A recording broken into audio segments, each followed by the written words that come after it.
أعوذ بالله من الشيطان الرجيم بسم الله الرحمن الرحيم الحمد لله رب العالمين والصلاة والسلام على أشرف الأنبياء والمرسلين وعلى آله وأصحابه أجمعين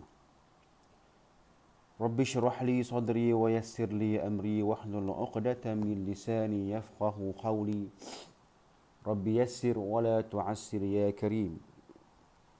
Assalamualaikum warahmatullahi wabarakatuh.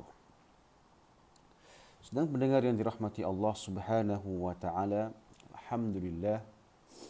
Bersyukur kita kepada Allah Subhanahu wa taala kita diberikan kesempatan untuk sama-sama kita berada di hari yang mulia, iaitu 12 Rabiul Awal, yang merupakan hari yang dianggap sebagai hari yang mulia. Ia merupakan hari permulaan Allah Subhanahu wa taala menzahirkan rahmat kepada umat dunia ini ataupun umat manusia dengan firman-Nya, "Wa ma arsalnaka illa rahmatan lil alamin." Dan lahirlah insan yang mulia, Sayyidul Bashar, Rasulullah sallallahu alaihi wasallam. Hari ini insya-Allah kita berdiskusi berkaitan bagaimana layaknya seorang manusia itu dihormati, apatah lagi seorang Nabi yang mulia. Mari kita lihat beberapa contoh yang dipertampilkan ataupun yang ditunjukkan oleh para sahabat Nabi radhiyallahu anhum ajma'in dalam mereka memberikan kehormatan, memberikan pengagungan kepada Rasulullah sallallahu alaihi wasallam. Dan kita mengambil sebuah buku yang berharga, buku yang memiliki banyak maklumat yang begitu berharga untuk topik ini, iaitu bertajuk Wajibul Ummah Nahwu Nabiyyir Rahmah sallallahu alaihi wasallam. Ada sebuah satu subtopik ataupun bab ataupun fasal yang menceritakan mahabbatuhu sallallahu alaihi wasallam wa tawqiruhu wa ta'zimuhu, ataupun mahabbatuhu radhiyallahu anhum ajma'in, yakni menceritakan bagaimana para sahabat Nabi memberikan ta'zim, memberikan kehormatan, memberikan keagungan kepada baginda sallallahu alaihi wasallam. Oleh demikian, apa yang dilakukan oleh umat Islam pada hari ini? Ada di kalangan mereka yang mengadakan Maulid Nabi sallallahu alaihi wasallam, ada yang bersolawat, ada yang berbuat pelbagai-bagai kebaikan di dalam usaha untuk menyebarkan, menzahirkan kegembiraan dengan Rasulullah sallallahu alaihi wasallam.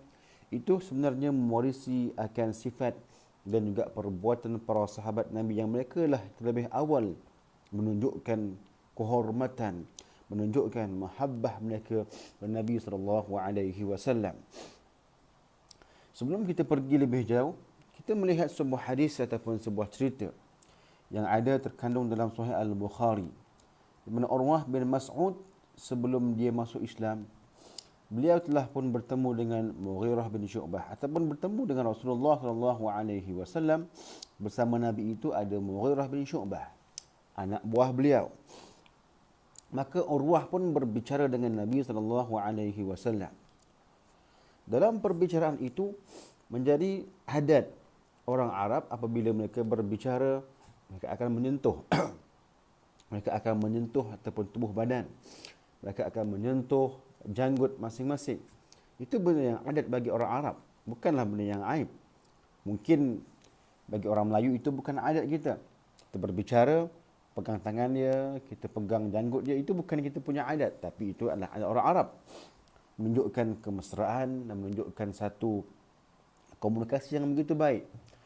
Maka ketika Urwah bin Mas'ud berbicara dengan Rasulullah sallallahu alaihi wasallam, dan Nabi ketika itu, Urwah ketika itu bukan Islam, dia masih lagi belum masuk Islam. Dan ketika itu Mughirah bin Syu'bah yang merupakan anak buah kepada Urwah melihat akan tindakan Urwah menyentuh lihyah ataupun janggut Nabi sallallahu alaihi wasallam. Maka Mughirah pun mengatakan, tidak, akhir yadak, jangan usik Nabi, jangan usik janggut Nabi sallallahu alaihi wasallam. Walaupun itu merupakan adat yang mereka kenali sama mereka. Dan maka pun Urwah pun menarik tangannya menghormati akan nasihat ataupun amaran yang diberikan oleh anak buah dia, Mughirah bin Syu'bah radhiyallahu anhu. Baik. Kemudian Urwah menceritakan lagi. Ini cerita ni Urwah cerita selepas dia Islam. Urwah kata lagi, aku tak lihat mana-mana manusia. Aku pernah pergi kepada Kaisar, kepada Kisra, Parsi, Kaisar Rom. Aku tak melihat mana-mana sahabat atau mana-mana pengikut yang mengagungkan ketua mereka sebagaimana para sahabat Nabi Rasulullah, sahabat Nabi mengagungkan baginda sallallahu alaihi wasallam. Kata Urwah, aku lihat, wallahi ma tanakham Rasulullah sallallahu alaihi wasallam, tidak pun sesekali Rasulullah ingin mengeluarkan kehaknya, tanakham, ataupun mengeluarkan sebarang apa daripada mulutnya, mungkin air liur, meludah dan sebagainya, melainkan nakhamah ataupun air liur tersebut akan jatuh kepada tangan salah seorang daripada sahabat Nabi radhiyallahu anhum ajma'in, dan mereka akan memegang dallaka, akan mengusap ataupun mengusap, kita kata mengusap, dan juga akan menyentuh yang lain sebagai mengambil keberkatan dan juga berkongsi keberkatan bahasa kita kehak tersebut. Kalau kita anggarkan dengan bahasa kita, ia agak melampau. Oh, bagaimana? Kalau yang orang yang paling cantik, yang paling mulia, yang paling kacak, yang paling apa-apalah yang paling-paling pun, kehak tetap kehak. Itu bagi kita manusia biasa. Walaupun kamu pemimpin yang hebat, kamu insan yang cantik, tak ada langsung keburukan pada zahir kamu, tapi kehak tetap kehak. Takkan siapa nak ambil. Bahkan kalau dibuang pun akan dibiarkan sahaja. Tapi Rasulullah berbeza.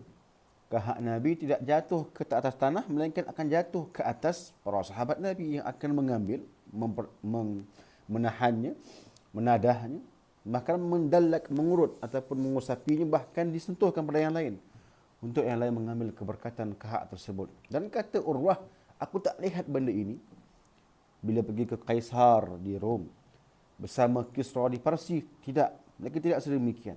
Tidak ada mana-mana pemimpin yang diagungkan oleh pemimpinnya, ada rakyatnya ataupun pengikutnya, melainkan seperti Nabi diagungkan, dimuliakan oleh sahabat Nabi radhiyallahu anhum ajma'in. Baiklah. Itu di antara gambaran bagaimana para sahabat Nabi mengagungkan Nabi, dan mereka berada di sekeliling Nabi, dan Nabi tidak pun ta'nif, tidak pun menegur, bahkan Nabi tak kata pun jangan berbuat sedemikian, itu merupakan ghulu ataupun merupakan pelampauan, tidak. Oleh itu, perkataan melampau di dalam menghormati, mengagungkan Nabi sallallahu alaihi wasallam tidak wujud. Tidak wujud secara mutlak. Erti kata, kalau selagi mana kita meletakkan Rasulullah sallallahu alaihi wasallam itu di dalam kerangka manusia yang mulia, tidak ada yang melampau, tidak ada yang ghulu. Ghulu itu akan berlaku jika kita meletakkan Nabi ataupun mana-mana manusia lain keluar daripada framework ataupun rangka manusia. Kita kata Nabi Muhammad itu Tuhan, pemberi rezeki, mungkinlah ia akan terkeluar. Bahkan ia, kalau dengan i'tiqad itu Tuhan, ia akan menjadi benda yang syirik. Tetapi dengan perkataan yang diletakkan dalam suasana kita meraihkan Rasulullah, itu dipanggil maulid ataupun maulud. Maulid itu hari lahir. Maulud itu hari yang dilahirkan dan sebagainya. Perkataan maulid dan maulud itu merujuk kepada kewujudan sebelum ataupun selepas ketiadaan. Asalnya tiada. Bila wulida, dilahirkan, ada. Jadi dalam akidah kita mengatakan kalau yang ada selepas tiada itu makhluk. Oleh itu bila kita merayakan maulid ataupun maulud Nabi sallallahu alaihi wasallam, kita merayakan satu makhluk ataupun insan yang diadakan selepas tiada. Ada selepas tiada itu merupakan sifat manusia, sifat yang jaiz. Oleh itu perkataan maulid, maulud, qiyam dan lil maulid, apa-apa nama sekalipun, ia tetap kembali kepada asal kegembiraan umat Islam kepada Nabi yang diadakan, diwujudkan oleh Allah Subhanahu wa taala selepas ketiadaannya. Tiada, sebelum itu tiada. Adapun ada nur tu, maknanya nur itu berintiqal daripada nur kepada jasad ataupun tajsidun Nabi SAW. Asalnya nur. Kalau kita ambil hadis itu nur, kemudiannya jadi manusia. Intiqal daripada sifat ke sifat juga adalah merupakan manusia ataupun makhluk. Kita faham dalam ilmu akidah mengatakan kalaulah Allah itu sifatnya tak berubah-ubah. Kalau berubah itu bukan Allah Ta'ala. Kan? Benda yang baharu, benda yang qadim, tidak akan ada, tak akan berlaku padanya taghayyur ataupun tahaddus. Adapun Nabi, sebelum Nabi itu dilahirkan, Nabi itu tiada. Dilahirkan. Ada katanya nur. Nur pun bertukar menjadi jasad. Itu semua adalah tahawul, taghayyur, tahaddus yadullu ala, menunjuk kepada kemakhlukannya Nabi SAW. Bila kita puji Nabi, anta syantum, anta syamsun, anta badrun. Rasulullah, kamu ni seindah matahari dan juga seindah bulan purnama. Tetap wajhu musyabbah bih, iaitu bulan purnama ataupun matahari itu adalah manusia. Kita masih lagi menyamakan Nabi dengan makhluk. Makhluk dengan makhluk. Tidak ada sebarang ghulu, tidak ada sebarang pelampauan. Jadi, di manakah kalimah ghulu itu boleh kita perjelaskan? Adakah bila kita qiyam membaca maulid itu ghulu? Adakah kita bila mengatakan Nabi itu seorang sayyidul bashar, penghulu manusia itu ghulu, sedangkan Allah pun menetapkan sedemikian? Bagaimanakah ghulu itu berlaku? Dan kalau dari segi tindakannya, para sahabat Nabi menunjukkan, kalau kita anggap itu ghulu, itu adalah merupakan pelampauan ataupun ekstremisme dalam pencintaan kepada beliau, mereka kepada Nabi SAW. Dengan Nabi sendiri pun bila meludah sesuatu itu tidak akan jatuh ke bumi, melainkan akan ditadah oleh sahabat Nabi radhiyallahu anhum. Adakah itu ghulu? Kalau itu ghulu, maknanya kita telah menisbahkan perkara yang negatif kepada satu generasi yang mulia. Adakah berani kita berkata sedemikian? Baiklah, itulah contoh kita dalam kita mengagungkan, memperbesarkan, meletakkan Nabi sebagai insan, makhluk Allah, Abdullah, Nabiullah, Rasulullah, tempat yang tertinggi. Baiklah, kita lihat pula contoh seterusnya. Itu perkataan yang diungkapkan oleh Urwah bin Mas'ud, bukan Zubair.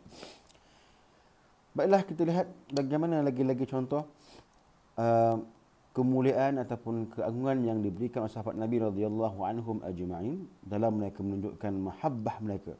Di antaranya ialah, tuan-tuan sekalian,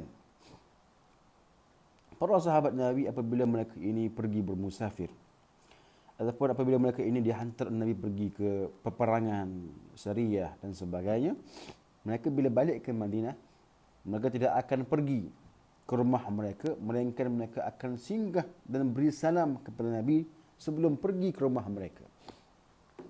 Kita kalau sebagai contoh, kalau kita balik rumah ke, kita akan cari orang yang paling kita sayang, anak kita mungkin, isteri dan sebagainya. Kalau ada mak-mak kita lah. Tapi para sahabat Nabi, walaupun mereka ada keluarga, adanya anak, adanya isteri, adanya keluarga yang lebih besar, lebih tua, perlu dihormati, tidak ada insan lain yang kami akan temukan bila kami tiba di Madinah melainkan Nabi SAW. Lihat bagaimana itulah dia merupakan satu keagungan yang wujud di hati mereka, dan mereka selahkan dia pada perbuatan dan juga pada tindakan mereka. Kemudian di antara laginya ialah contohnya kemuliaan ataupun mereka menghormati, mengagungkan, menyucikan apa-apa anggota mereka yang menyentuh Nabi SAW. Sebagai contoh, kita lihat apakah perkataan Imran bin Husain radhiyallahu anhu. Dia kata, radhiyallahu anhu, mereka mengatakan, ma massastu farji biyamini mundu bay'atu Rasulullah sallallahu alaihi wasallam.